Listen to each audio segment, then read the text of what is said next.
Mitch's Minute is a rapid fire segment where I ask 5 questions to our guest. Are you ready, Sarah? I am ready, Mitch. Are you ready? I am ready. So, question number one, we are going to start with the Super Bowl. Everybody knows about the preparation that goes in for the players and the coaches, Yes. but what about the preparation for the refs? Could you give us an inside look?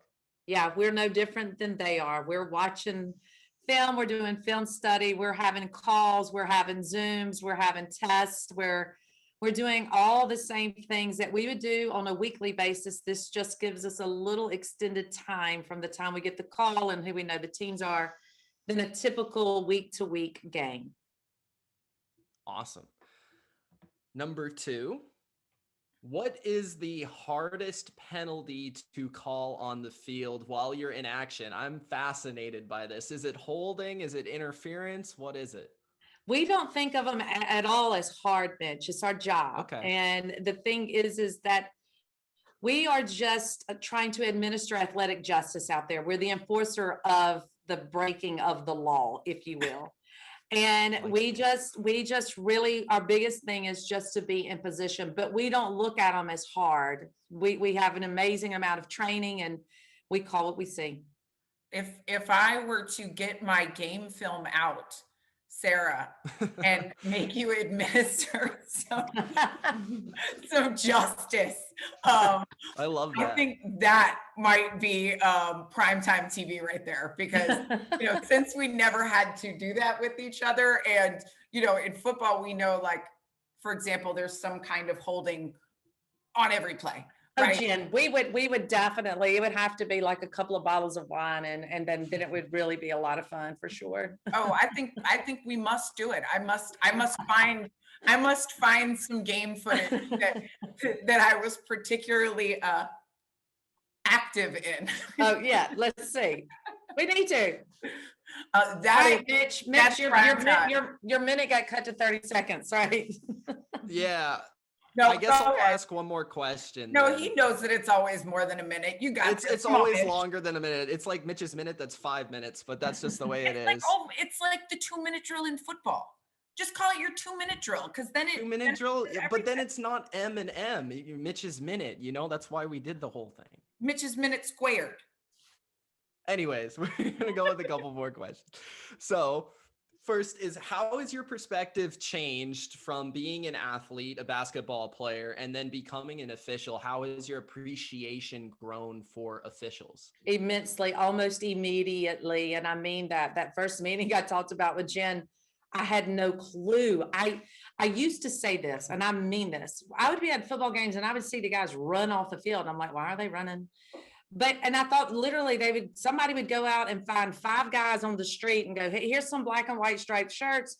There'll be cold beer waiting for you at the end of the game. Just survive 4 quarters and then run. I mean, that's how you feel as a fan watching officiating sometimes. And me being a player, I walked into that first meeting and I'm telling you, my whole mindset changed. And then working, getting on the field. I don't care if it was Pee Wee, junior high, or high school, actually going out there and doing the job, and everybody that's in the stands or at home watching something on television, they're the best officials ever. But until you do it, just keep your mouth shut. I love that. So, obviously, being an official between the lines, you hear a lot of trash talk, and I'm just wondering if you could take us onto the field with maybe a story, or maybe who's the best trash talker out there in the NFL? Mitch, it can become comical at times, of course, Yeah. as you know. But I just truly believe there's nothing that I could just pinpoint. Okay.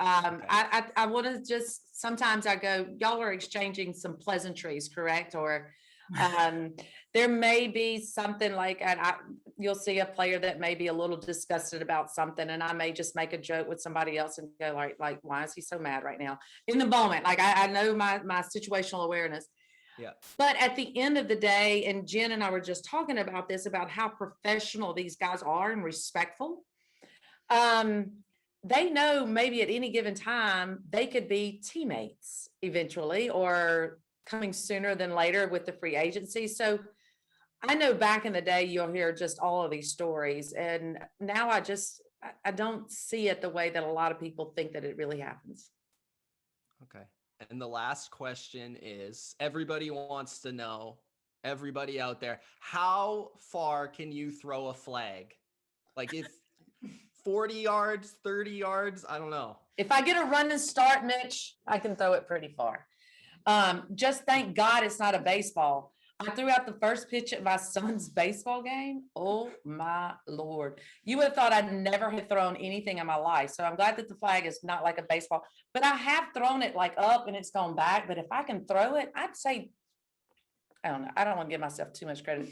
Now, Mitch, you're going to make me go out there and start throwing my flag like at training camp or something. We need I don't know, what, 30 yards, 25 yards? A combine for the refs. I think that's what we need. I love it. We do have some agility drills that we have to do. I think we ought to throw in there flag throwing, like field day back when you were in elementary school. Awesome. All right, that is Mitch's Minute with Sarah Thomas.